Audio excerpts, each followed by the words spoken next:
Amma ba'du, yang saya muliakan Bapak pengurus Masjid Nur Sakinah, Bapak dan Ibu-ibu jamaah Maghrib yang dimuliakan Allah Subhanahu wa taala. Tidak bosan-bosannya kita bersyukur kepada Allah atas segala nikmat dan karunia yang selalu dilimpahkannya kepada kita. Salawat beringat salam semoga dianugerahkan oleh Allah Subhanahu wa taala kepada Nabi kita Muhammad sallallahu alaihi wasallam. Allahumma shalli ala Muhammad wa ala ali Muhammad. Bapak dan Ibu-ibu yang dimuliakan oleh Allah Subhanahu wa taala, Al-Qur'an ini bukan dari saya. Akan tetapi boleh sedikit saya memberikan kronologinya. Kita melihat Al-Quran di sebagian masjid ada, di sebagian masjid tidak ada. Kalaupun ada, itu di dalam lemari. Terkadang ada di lemari depan atau di lemari belakang. Dan bisa dikatakan hampir jamaah yang hadir tidak akan mengambil Al-Quran. Bapak sagan nyupai ka saf ibu-ibu ke belakang. Kalau yang di muko, ibu-ibu malu mengambil Al-Quran di depan. Itu pun di dalam lemari yang terkunci. Kalau tidak terkunci, tertutup, sagan jamaah untuk mengambil. Lalu bagaimana Al-Quran itu menjadi satu bacaan bagi kita? Awak terkadang duduk di masjid lama bana menunggu solat rasulnya. Kenapa? Karena kita kosong tangan, kosong kegiatan, merasa waktu itu lama. Tapi kalau kita bawa untuk baca Al-Quran, terasa waktu itu berlalu dengan cepat. Alhamdulillah, saya merupakan salah seorang da'i dari atase Arab Saudi untuk Kota Padang dan sekitarnya, atau di Sumatera Barat. Mereka punya program untuk mencetak Al-Quran dan membagi-bagikan. Dan saya melihat merupakan hak saya untuk meminta dari kantor untuk diberikan kepada masjid-masjid kita. Nah, saya lihat terutama masjid yang kita memiliki jadwal yang tetap. Ini yang perlu kita perhatikan dulu. Namun kita syaratkan harus ada rak-rak Al-Quran. Alhamdulillah, pengurus sangat merespon dengan membuat rak-rak yang ada. Ada di antaranya ditaruh di bawah, ada yang ditaruh seperti ini, ditaruh di atas. Ini untuk memudahkan ketika jamaah datang, khususnya sholat Jumat misalkan, menunggu khatib datang, dia sudah ada Al-Quran yang mudah. Bapak Ibu yang sudah pergi haji dan umrah melihat di Masjidil Haram, Masjid Nabawi, kita sholat di depan kita Al-Quran. Tidakkah kita terpanggil untuk mengambilnya? Nah, ini perlu kita himbau dan kita budayakan. Dan alhamdulillah di masjid kita, Masjidil Hakim Dake sampai Tinggawa, itu sudah kita mulai hidupkan semenjak bulan Ramadan. Dan dari situlah muncul ide, kita minta kepada tukang tolong bikinkan rak-rak Al-Quran seperti yang ada di masjid-masjid di Arab Saudi. Kita foto, kita minta dia membuatnya. Dan alhamdulillah baru kita bagikan di Masjid Al-Hakim, Masjid Nur Sakinah, kemudian Masjid Munawwarah di Terandam, kemudian juga kita kirim ke Masjid di Duri, As-Salam namanya. Baru itu, mudah-mudahan ini kemampuan kita baru bisa memberikan 40. Kalau sampai siko 10 di belakang ibu-ibu 10. Kalau seandainya ada ibu-ibu tertarik untuk membeli Al-Quran kemudian diletakkan di sini, itu termasuk pahala yang akan tetap mengalir sebagaimana dalam satu hadis, mushafan, dia tinggalkan mushafan warathahu, satu Al-Quran yang diwariskannya, yakni artinya diletakkannya, diwakafkannya, dibaca, dan setiap Al-Quran itu dibaca, orang tadi akan mendapatkan pahala. Mudah-mudahan ini bisa kita lanjutkan. Kita lihat dulu programnya. Kebetulan kita baru dikirimkan 5 karton. Satu karton itu 60. Maka kita tadinya programnya cuma 20-20. Nah, ini Abu Hafiz sudah minta 60 aja katanya. Udah kita beri aja dulu 40. Ya. Mudah-mudahan ini bermanfaat Bapak Ibu, termotivasi kita dan bisa menjadikan Al-Quran ini sebagai bacaan kita. Karena Rasulullah SAW bersabda, "Man qara'a harfan min kitabillah falahu hasanah wal hasanatu bi asyri amthaliha la aqulu alif lam mim harfun walakin alifun harfun wa lamun harfun wa mimun harfun." Siapa yang membaca satu huruf dari kitab Allah, maka dia mendapatkan satu kebaikan. Satu kebaikan dilipat gandakan menjadi 10 kali lipat. Aku tidak mengatakan, kata Rasulullah, alif lam mim itu satu huruf, akan tetapi alif satu huruf, lam satu huruf, mim satu huruf. Kalau kita membaca alif lam mim saja, itu sudah mendapatkan 30 pahala. Rasulullah SAW juga bersabda, "Al-mahiru bil Qur'ani ma'as safar al-kiramin bararah walladhi yaqra'uha wa yatata'ta'a fiha falau ajran." Orang yang mahir di dalam membaca Al-Quran, dia akan digabungkan dengan malaikat yang mulia. Orang yang tersendat-sendat di dalam baca Al-Quran, wa huwa alaihi syaqun, dia membaca itu sulit, berat, falahu ajran, dia mendapatkan 2 pahala. Pahala dia mendapatkan Al-Quran, baca Al-Quran, dan pahala dia berusaha untuk membaca Al-Quran.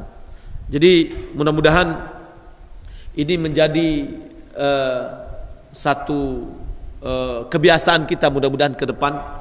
Saya ingat dengan seorang bapak yang sudah tua, mungkin kurang lebih umurnya 70, di waktu saya di Arab Saudi. Saya tinggal di atas masjid, ada tempat imam di situ.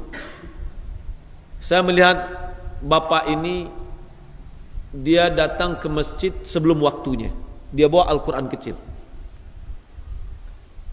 dia baca Al-Quran. Antara azan dan qamat kurang lebih 20 menit, dia tetap juga membaca Al-Quran. Kalau 20 menit dan 1/4 jam sebelum azan, kemudian 20 menit antara azan dan qamat, kira-kira ya berapa lembar dia akan membaca? Mungkin boleh jadi dia membaca 10 lembar. Kalau 10 lembar itu sudah 1 juz. 30 hari selama 6 hari dia sudah tamat. Kenapa? Karena dia akan membaca 5 kali dalam sehari. Salat subuh, zuhur, asar, maghrib, isya. Sehingga pada 6 hari dia sudah bisa menamatkan Al-Quran. Nah, kalau itu kebiasaan kita terus, otomatis Al-Quran itu akan mudah kita hafal. Bapak Ibu, kalau Allah Subhanahu wa taala, mudah-mudahan ini adalah dorongan bagi kita semua, motivasi bagi kita untuk menjadikan Al-Quran sebagai bacaan kita, harian kita, bacaan harian kita, sehingga kita mendapatkan pahala setiap huruf yang kita baca. Kajian kita pada malam ini, di mana kita sudah mulai masuk ke dalam masalah taharah. Namun sekarang ini kita akan mencoba mempelajari sesuatu yang tidak kalah pentingnya dalam solat kita, agar solat kita menjadi terhormat, agar solat kita ini terlindungi. Bapak Ibu, kalau Allah Subhanahu wa taala, rumah apabila dia memiliki pagar di pekarangannya, maka rumah itu akan menjadi terhormat. Rumah itu jarang akan diganggu oleh orang, ketimbang rumah yang tidak punya pagar. Rumah yang tidak punya pagar, dengan mudah orang akan datang ke jendela kita, mengintip kita yang dalam rumah. atau dengan mudah dia akan tertarik yang tadinya tidak ada niat untuk mencuri, terniat baginya untuk mencuri ketika dia mendekat dengan rumah kita. Namun kalau seandainya rumah kita itu kita pagar dengan baik, ya, dengan sempurna, maka orang tidak akan mendekat dengan dinding rumah kita. Rumah kita akan terhormat, rumah kita akan menjadi indah, rumah kita akan menjadi terjaga dari gangguan-gangguan orang lain yang lewat. Begitu juga dengan solat kita. Solat kita akan terjaga dari gangguan-gangguan, baik itu gangguan manusia maupun gangguan dari syaitan, jika kita solat sesuai yang diajarkan oleh Rasulullah. Dalam masalah ini Rasulullah SAW telah mengajarkan kepada kita untuk solat dengan memakai sutrah. Apa itu sutrah? Adalah pembatas yang menjadikan kita memiliki areal di dalam solat kita, yang mana kita melihat kalau pekarangan rumah baru dijadikan pagar kalau seandainya dia lebih tinggi dari tanah. Kalau tidak ada sesuatu benda yang tinggi dari tanah, itu dianggap rumah kita punya halaman tetapi tidak punya pagar. Pekarangan kita akan gampang dimasuki oleh orang. Begitu juga dengan solat kita. Sutrah adalah penentu areal solat kita, dan ini sudah diajarkan oleh Rasulullah, dan malahan beliau perintahkan. Perintah secara umum, Rasulullah SAW bersabda, "Sallu kama ra'aitumuni usalli." Ini perintah secara umum. Salatlah kamu sebagaimana kamu melihatku salat. Rasulullah memerintahkan kepada kita untuk meniru salat beliau di dalam gerakan, di dalam bacaan, di dalam bentuk salat yang dikerjakannya. Maka Rasulullah SAW kalau beliau berdiri di dalam salat, kana yaqifu qariban minas sutrah. Beliau mendekatkan dirinya berdiri dengan sutrahnya. Berapa jaraknya antara dirinya dengan sutrah itu? Fakana bainahu wa bainal jidar thalatha azra'. Antara dia dengan dinding, yang mana dinding itu sebagai sutrah, adalah 3 hasta. 3 hasta itu dari ujung tangan, dari ujung jari ke siku, itu 1 hasta. Nah, 3 hasta adalah jarak antara kita berdiri dengan posisi dinding yang sebagai sutrah kita. Lalu wa baina mawdi' sujudihi wal jidari mamarru syah. Antara tempat sujud dia, berarti tempat keningnya terletak di lantai, dengan posisi dinding tadi ada berjarak, yakni seukuran kambing lewat. Kalau kambing lewat mungkin 30 cm, ya kambing berapalah besarnya. Bapak Ibu melihat Allah Subhanahu wa taala, di sini kita melihat berapa jarak seorang antara saf dengan saf, antara seseorang dengan dinding, atau antara seseorang dengan sutrahnya. Jaraknya adalah 3 hasta. Dan kepalanya tidak langsung menyentuh dinding atau sutrah, tetapi berjarak antara kepalanya dengan sutranya itu seukuran kambing lewat. Kalau kita hitung, Bapak Ibu in billah Allah Subhanahu wa taala, coba kita hitung persendian ke persendian kita, dari kaki ke lutut, dari lutut ke paha, dari paha ke bahu, dari bahu ke kepala. Hampir-hampir jaraknya itu ukurannya satu hasta masing-masing kita. Ya. Kalau kita hitung sendiri, coba kita hitung sendiri gitu loh. Nah, berarti sholat seseorang betul-betul nyaman. Dia tidak terlalu menjorok ke depan. Sebagaimana ada orang yang ini salah dia memahami, seakan-akan dia merauk ke buku gitu kan. Itu keliru. Kemudian tidak juga dia terlalu dempet dengan perutnya, perut dengan pahanya. Akan tetapi perutnya berjarak dengan pahanya. Paha belakangnya dengan betisnya juga berjarak, berdiri. Ya.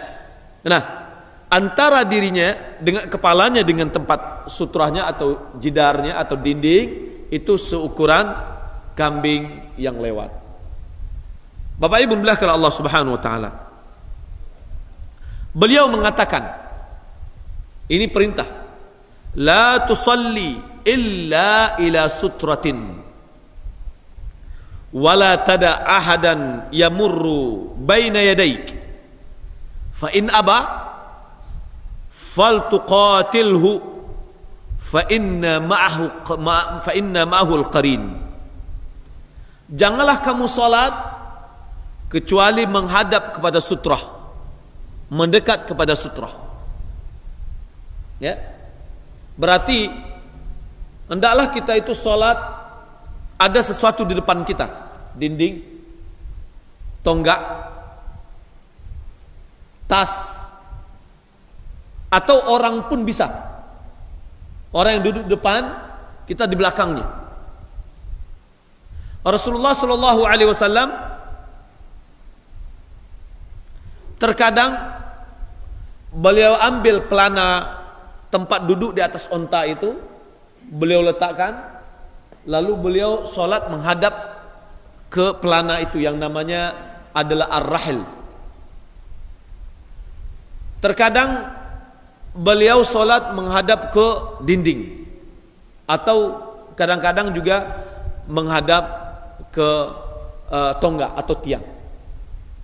Para sahabat juga yang dikeluarkan oleh Imam Bukhari, apabila mereka sholat azan maghrib, mereka bersegera untuk mendekati tiang-tiang untuk mengerjakan sholat. Nah, jadi Bapak Ibu belakang Allah Subhanahu Wa Taala, Rasulullah mengatakan, la tusalli illa ila sutrah. Janganlah kamu sholat kecuali menghadap kepada sutrah. Dan janganlah kamu biarkan seseorang lewat di hadapanmu. Jadi Imam Syafi'i dia mengatakan, kalau seandainya kita sedang sholat, lalu ada orang yang mau lewat, kita batasi, kita tahan. Ya, orang kan kita bisa melihat ada bayangan, kita tahan. Fa'in aba, kata Rasulullah, apabila dia enggan, ya, tetap juga dia untuk menerobos, faltuqatilhu. Makna muqatalah di sini bukan bunuh, bukan perang, tetapi falyudafi'hu, hendaklah dia menolaknya dengan kuat. Ya, ini ada pemahaman yang keliru dari kata-kata faltuqatilhu, yakni katanya bunuhlah. Ini adalah keliru. Ya, sehingga saya melihat ada orang yang sholat, ketika dia sholat ada orang lewat, ditahannya. Orang ini tetap juga dia bersekuku untuk lewat sampai di sini, kemudian dipukul. Ya, itu tidak sholat namanya. Kita tidak boleh memukul orang. Ya, kalau seandainya kita tahan kuat, dia tetap juga sudah lewat ke sini, biarkan. Kata Ibnu Hajar, kalau seandainya dia sudah lewat di sini, kita tarik lagi dia ke sini, berarti 2 kali dia, ya, melintas di hadapan orang yang sholat. Tapi sebelum dia melewat, kita tahan. Kalau dia bersukuh, kita tahan dengan kuat. Ini makna dengan faltuqatilhu. Maka hendaklah kamu menolaknya dengan kuat. Fa inna ma'ahul qarin. Sesungguhnya bersamanya ada qarin, yakni jin yang selalu menyertainya. Juga beliau bersabda, ini yang hadis yang kita sebutkan tadi diriwayatkan oleh Ibnu Khuzaimah dengan sanad yang jayyid.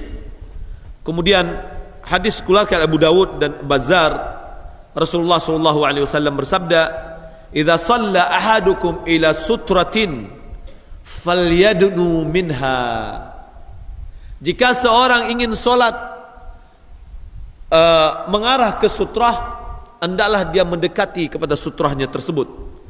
La yaqta'u syaitanu alaihi salatahu. Jangan biarkan syaitan memutuskan solatnya. Nah, berarti Bapak Ibu, jika Bapak Ibu solat sendirian pun, ya, dan di dalam kamar tidak ada orang yang lewat, tetap kita solat menghadap ke sutrah dan dekat kepada dinding atau sutrah. Kenapa? Rasulullah mengatakan, la yaqta'u syaitan. Jangan biarkan syaitan yaqta'u alaihi salatahu, yang bisa memutuskan solatnya. Maka syaitan pun akan mengganggu solat kita jika solat kita tidak memiliki sutrah. Beliau kadang-kadang wa kana ahyanan yataharras salata 'inda al-ustuwanah allati fi masjid. Terkadang beliau berusaha untuk mengerjakan solat di tiang yang ada di masjid. Jadi tidak misalkan dia solat sunat pergi berdiri di belakang gitu ya. Tidak ada sutrah sama sekali, tidak. Tapi hendaklah berusaha mencari sutrah. Dinding kita yang depan ini kita bisa pindah ke dinding. Kalau seandainya kita solat pada saf pertama, saf kedua, ingin solat sunat, orang depan kita tidak ada, majulah ke depan dan dekatkan diri kita ke dinding. Kana idza shalla fi fada'in laysa fi syai'un yastatiru bihi gharraza baina yadayhi harbatan. Beliau apabila solat di tempat yang terbuka, yang tidak ada sesuatu yang bisa menjadinya pembatas, beliau tancapkan tombak di hadapannya, ya, tombak di hadapannya. Fa shalla ilaiha wan nas wara'ah. Beliau solat menghadap ke tombak tadi dan jamaah berada di belakang beliau. Wa ahyanan yu'arridu rahilatahu fa yusalli ilaiha. Terkadang onta beliau belintangkan dan beliau menghadap ke ontanya. Terkadang kana ya'khudhu ar-rahil faya'diluhu fayusalli ila akhiratihi. Terkadang beliau ambil pelana di atas onta itu, beliau letakkan dan beliau belintangkan dan beliau solat menghadapnya. Bapak Ibu muliakan Allah Subhanahu wa taala, berapa ukuran sutrah ini? Rasulullah mengatakan, "Idza wada'a ahadukum baina yadayhi mithla mu'akhiratir rahil falyusalli wa la yubali man marra wara'a dzalik." Apabila seseorang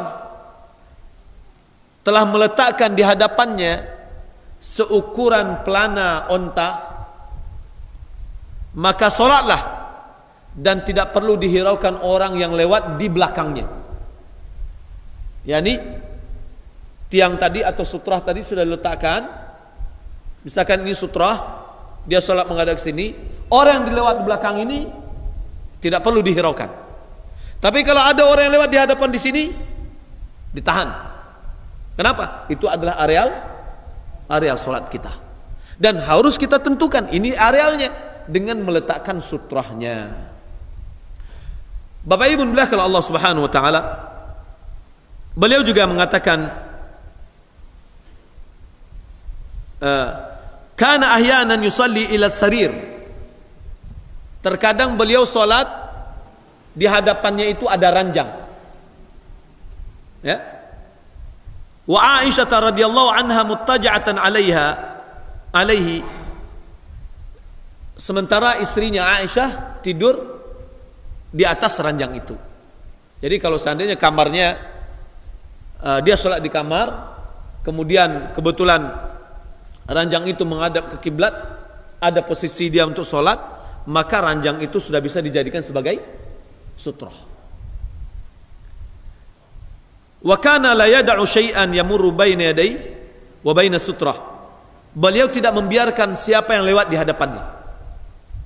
Kana yusalli idh ja'at syatatun tas'a baina yadayhi fasa'aha hatta alzaqa batnahu bil ha'id. Nabi salat, tahu-taunya datang seekor kambing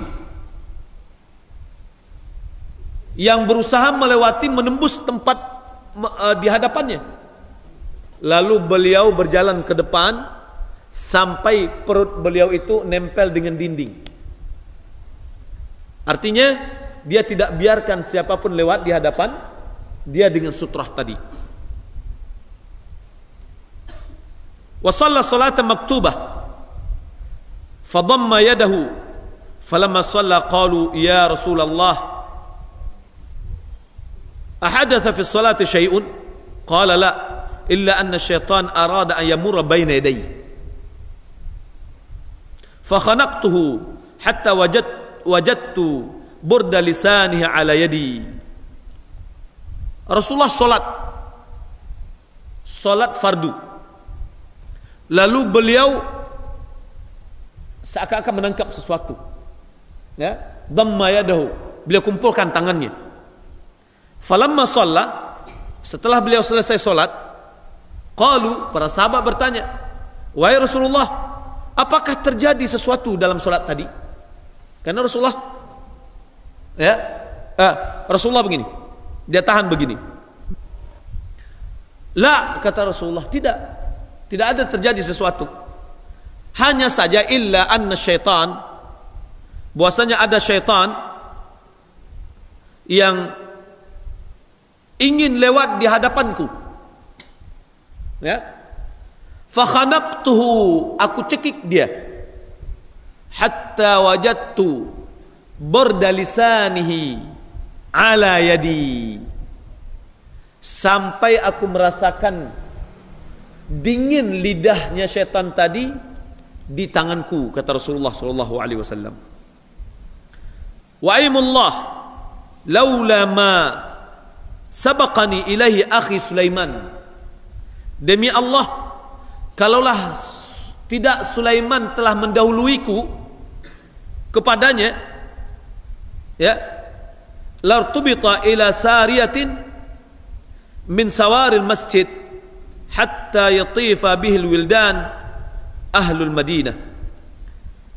Kalaulah tidak Sulaiman telah mendahuluiku, yakni karena Sulaiman telah memohon kepada Allah agar tidak memiliki kekuasaan apa yang telah dimilikinya.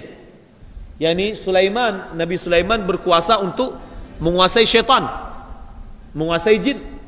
Nah, karena sudah didahului oleh Sulaiman, Rasulullah pun membiarkan, tidak dibiarkan. Kalau seandainya tidak didahului oleh Sulaiman, tentu syaitan ini telah diikat dan aku ikat dia di tiang-tiang masjid dan akan dilihat dan ditonton oleh anak-anak penduduk Madinah. Intinya di sini Bapak Ibu bilahkan Allah Subhanahu wa taala bahwa Rasulullah sallallahu alaihi wasallam begitu berusaha menjaga salatnya agar menjadi salat yang terhormat dan tidak ada satupun yang bisa melewatinya. Beliau juga mengatakan, "Man istata'a alla yahula bainahu bainal qiblati ahadun falyaf'al." Jika seandainya dia mampu untuk tidak ada yang membatasinya antara dirinya dengan kiblat, seorang pun hendaklah dia lakukan. Maksudnya antara dia dengan sutrahnya tadi. Maka jangan dibiarkan untuk lewat. Bapak Ibu bilahkan Allah Subhanahu wa taala, beliau juga mengatakan, "Idza shalla ahadukum ila syai'in yasturhu minan nas fa arada ahadun an yajtaz baina yadayhi falyadfa' fi nahrihi." Apabila salah seorang di antara musolat menghadap ke sutrah yang membatasinya dengan manusia, lalu ada seseorang yang ingin melewatinya, hendaklah dia tolak di dekat di bagian lehernya. Ya. Wal yadra' mastata', hendaklah dia tolak semampunya dia. Beliau mengatakan, "Lau ya'lamul maru baina yadil musalli madza alaih." Jika seandainya orang yang lewat di hadapan orang yang salat, apa yang akan didapatkannya dari dosa, lakana an yaqifa arba'ina khairan lahu min ayyamurra baina yadayhi. Tentu dia berdiri selama 40 lebih baik baginya daripada dia melewati orang yang sedang sholat. 40 apa? Tidak ditetapkan oleh Rasulullah. Ini ulama mengatakan menunjukkan besarnya dosa orang melewati orang yang sedang sholat. Boleh jadi dia berdiri 40 detik, atau 40 menit, atau 40 jam, 40 hari, dan seterusnya. Artinya dia bersabar tidak melewati orang yang sholat, itu jauh lebih baik daripada dia melewati. Nah, di sini terkadang Bapak Ibu kita melihat pemahaman sutrah ini. Masih banyak lagi hadis-hadis dan amalan-amalan sahabat yang memperlihatkan kepada kita bahwa mereka dahulu sangat memperhatikan sutrah. Apalagi dalam sholat berjamaah. Sutrahnya imam itu adalah sutrahnya makmum. Jadi imam memiliki sutrah, makmum tidak perlu lagi. Yang tidak boleh lewat di hadapan orang yang berjamaah itu adalah di depan imam. Maka kalau kita keluar dari sholat di Masjidil Haram, boleh kita lewat. Atau seperti ini misalkan, sholat kita ini sudah penuh semuanya. Ada orang yang tengah-tengah, dia mau pergi berwudu, batal wudunya. Silakan dia lewat di hadapan orang jika itu sedang sholat berjamaah. Karena sutrahnya makmum adalah sutrahnya imam. Maka imam mesti memiliki sutrah. Ya. Sesuatu yang ada di hadapannya, apakah tiang tiang mic bisa ditaruh di depannya, atau dibuatkan kayu, ini bagus. Kita juga berusaha untuk mendekati sunnah pelaksanaan ini di Masjid Al-Hakim tempat kita sholat. Kita buatkan kayu di depannya. Dan saya melihat Bapak Ibu di Makassar, tidak satu masjid saya lihat, banyak masjid saya lihat, hampir semua masjidnya itu di imamnya ada kayu atau kaca yang tinggi. Sampai di masjid Islamic Center Jenderal Yusuf, ya, besar masjidnya, saya melihat dari kejauhan di depan imam itu ada sutra. Kenapa ada? Karena dari sejadahnya imam ke dinding itu masih jauh. Maka dinding tidak bisa dijadikan langsung sebagai sutra, maka dibuatlah sutra. Bapak Ibu dimuliakan Allah Subhanahu wa taala, apakah cukup sejadah sebagai sutra?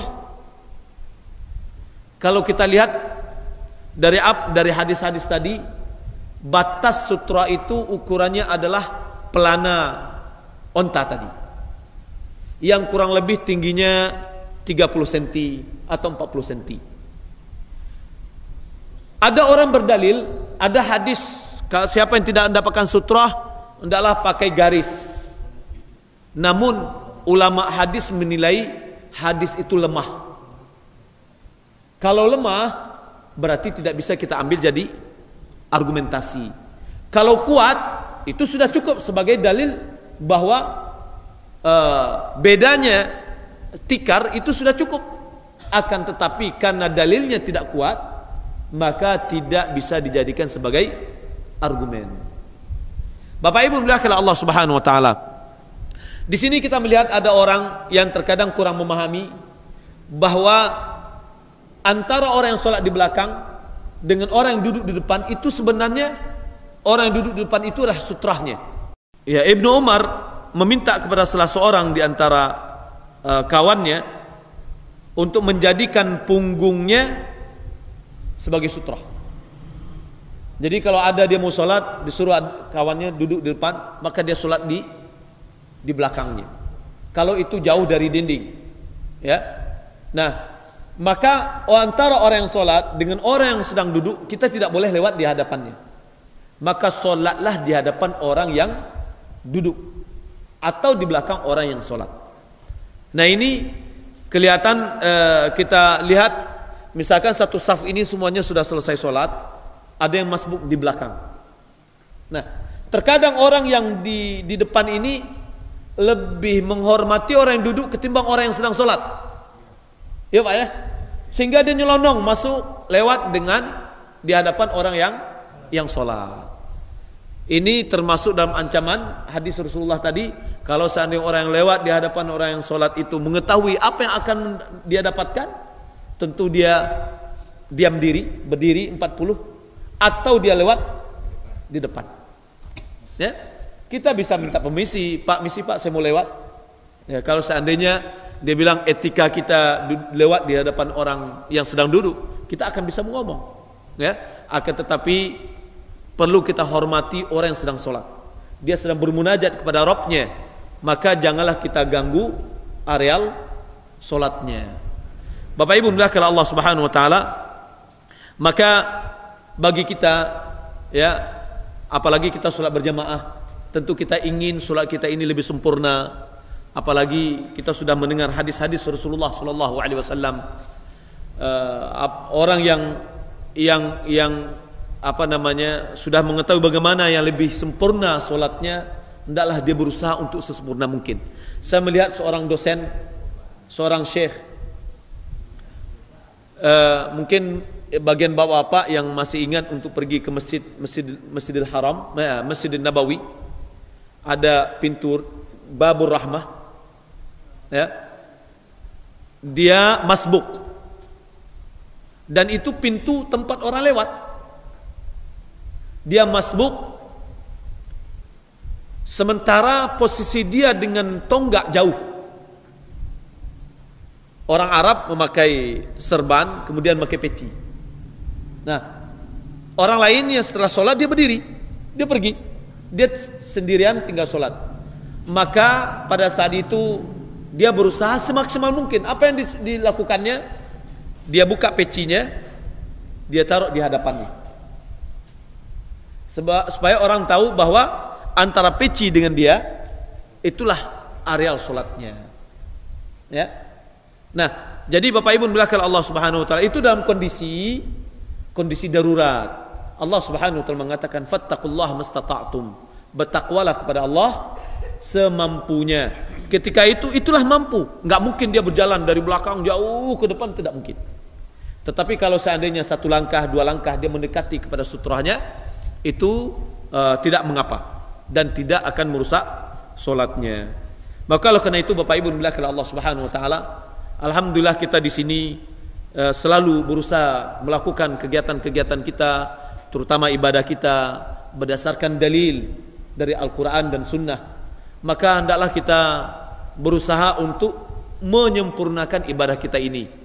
Kalau seandainya bisa kita pengurus bisa memberikan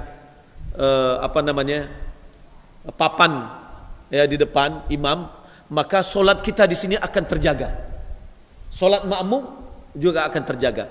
Maka tentu pengurus kalau tetap menegakkan sunnah ini, pasti insyaallah dia termasuk orang yang mendapatkan pahala karena berusaha untuk menjalankan sunnah, menjaga bagaimana solat kita ini menjadi solat yang sempurna. Kita lihat Bapak Ibu, memang ini jarang disebutkan. Pengajian-pengajian yang lain jarang dibahas ini gitu. Apalagi di masjid-masjid sangat sulit kita atau jarang kita menemukannya. Maka inilah kalau kita bawa kepada hadis Rasulullah, man sanna sunnatan hasanatan falahu ajruha wa ajru man ittaba'aha min ghairi an yanqusa min ujurihim syai'a. Siapa yang menghidupkan satu sunnah, ya, maka dia akan mendapatkan pahalanya dan pahala orang mengikutinya tanpa dikurangi pahala mereka sedikit pun. Mudah-mudahan Bapak Ibu dimuliakan oleh Allah Subhanahu wa taala, apa yang kita kaji pada saat ini menambahkan wawasan kita, menjadikan kita bisa menjalankan ini, ya, karena ini sangat penting. Walaupun terjadi mungkin ada pendapat ulama mengatakan, oh itu kan tidak wajib, itu kan cuma sunnah. Ada lagi ulama mengatakan dia wajib. Nah, bagaimana cara kita menyikapi? Satu mengatakan wajib, satu mengatakannya sunnah. Maka sikap yang terbaik, keluar kita dari dari keraguan, hendaklah kita wujudkan, kita buat. Ya, bagi orang yang mengatakan sunnah, alhamdulillah kita sudah menjalankan sunnah. Bagi orang yang mengatakan wajib, berarti kita sudah menjalankan wajib. Sebab kalau orang mengatakan wajib, dia bisa menghukum solat kita tidak sah. Bagi orang yang mengatakan wajib. Bagi orang yang mengatakan sunnah, solat kita tetap sah. Nah, ketika kita melakukannya dengan sempurna, dengan ada sutrah, berarti kita memilih yang lebih sempurna dan terjaga solat kita. Demikian, mudah-mudahan bermanfaat. Sisa waktu kita bisa pergunakan kalau seandainya ada tanya jawab di dalam pembahasan kita. Iya Pak, silakan Pak. Iya. Sebaiknya kita mendekat Pak. Mendekati. Jadi kalau seandainya ini lemari atau dinding, kita ambil sejadah, kita dekatkan ke dinding. Itu yang lebih bagus. Ya, karena tidak perlu lagi kita menaruh sutra. Jadi kalau kita lihat ini sudah mungkin kalau kita mundurkan sedikit mungkin jadi pas dia. Nah, jadi ada berjarak antara kening kita, kepala kita dengan sutra itu. Kita lihat juga ada sebagian yang memahami agak keliru bahwa dia langsung bersentuhan dengan sutrahnya atau dengan dindingnya, ya. Nah, ini keliru karena sebagaimana yang disebutkan dalam riwayat tadi bahwa antara tempat sujud dengan sutrahnya atau dindingnya itu ada berjarak seukuran kambing lewat. Ya mungkin 1 jengkal 1 jengkal setengah. Wallahu a'lam. Iya Pak. Jadi ukuran sutrah kita. Jadi itu yang lebih mudah. Kalau kita bawa juga dengan jarak yang seperti itu, solat kita dalam berjamaah pun lebih agak sempurna. Kenapa? Kalau dekat itu kadang-kadang menanduk panggung orang dari belakang. Nah, ini jaraknya ini sebenarnya tempat sujudnya udah pas Pak. Cuma mungkin di jarak sedikit itu baru lebih pas lagi. Ini tikarnya sudah kita beli yang 1,2. Iya, 1,2 betul Pak. Cuman karena dulu belum tahu kita merapat di dinding sini. Betul. Karena dia pas ke belakang. Iya Pak. Ya mudah-mudahan kita berusaha Bapak Ibu sedikit kan dengan ilmu inilah kita mencari kesempurnaan insyaallah. Ya. Berusaha kita menahannya. Ya anak juga tidak mengerti ya. Kalau Rasulullah tadi kambing yang lewat. Ya. Jadi Rasulullah sholat, dia melihat kambing, maju dia ke depan. Sampai Lewat belakang. Lewat belakang, perutnya nempel ke dinding, kemudian di belakang lagi. Nah, ini juga yang kita lakukan di Masjidil Haram ketika yang lewat itu perempuan. Tentu tak mungkin kita membatasi perempuan begini. Ya. Maka kita lewat, tidak akan mungkin perempuan itu akan depan kita karena udah sempit. Kita kasih dia waktu jalan di belakang. Ya nggak mungkin kita gini nanti dadanya tuh kena kan. Lebih tidak khusyuk lagi sholat kita. Nah, jadi kita bisa lewat atau bergerak seukuran itu tidak membatalkan sholat. Wallahu a'lam. Ya. Kalau seandainya cuma jaraknya 1 langkah 2 langkah, itu tidak apa-apa. Tetapi kalau misalkan jauh jaraknya,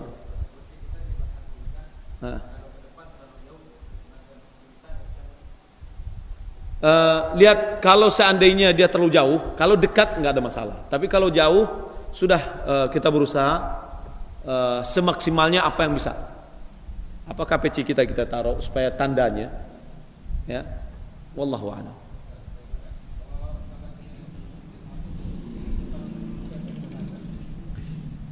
Kalau ada orang sholat depan cermin, saya khawatir dia tidak sholat.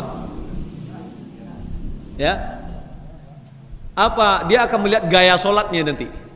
Rasulullah Shallallahu Alaihi Wasallam pernah sholat, di hadapannya itu ada kain yang berlukisan. Lalu ditegur oleh Rasulullah kepada Aisyah, wahai Aisyah, ini sudah menyibukkan aku dalam sholat tadi. Ya, kacau, walaupun dia tidak ada lukisan, tetapi lukisan tubuh kita ada di dalamnya. Maka hindarilah solat di depan kaca, hindari solat di depan televisi, ya, hindari solat di depan makanan, hindari solat dari hal-hal yang bisa melalaikan kita, agar kekhusyukan itu kita dapatkan. Wallahu a'lam. Ya, Pak. Saya sebetulnya ingin bertanya lain daripada yang disampaikan sekarang. Itu tentang musik. Di luar tema. Jadi apakah ada Ustaz menerangkan kami tentang musik ini yang saya sudah menganggap itu musik itu haram, ya. Tapi bagaimana dasarnya? Iya. Aduh, ini perlu muhadarah khusus nih, Pak. Saya perlu. Kalau kita muhadarah tempat waktu yang kesempatan lain lah, Pak. Yang pertama karena pembahasannya agak mudah-mudahan ada waktunya insyaallah. Mudah-mudahan tahun minggu depan atau Mudah-mudahan ada, kita siapkan nanti pembahasannya agak lebih tuntas, ya, karena tidak tuntas juga nanti kalau ilmu itu separuh-separuh, nanti keluarnya paruh lain nanti keluar, Pak. Insyaallah mudah-mudahan yang jelas kita ambil Allah Subhanahu wa taala mengatakan ala bidzikrillah tatmainnul qulub. Sesungguhnya dengan berzikir kepada Allah itu akan memberikan ketentraman di dalam hati. Wallahu a'lam.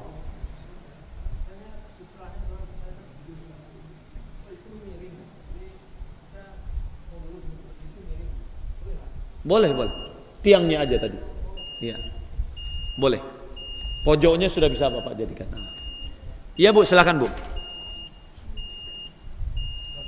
Ibu bertanya? Oh enggak, ya. Dah, kita cukupkan sampai di sini. Semoga bermanfaat karena waktu sudah masuk. Wassalamualaikum warahmatullahi wabarakatuh.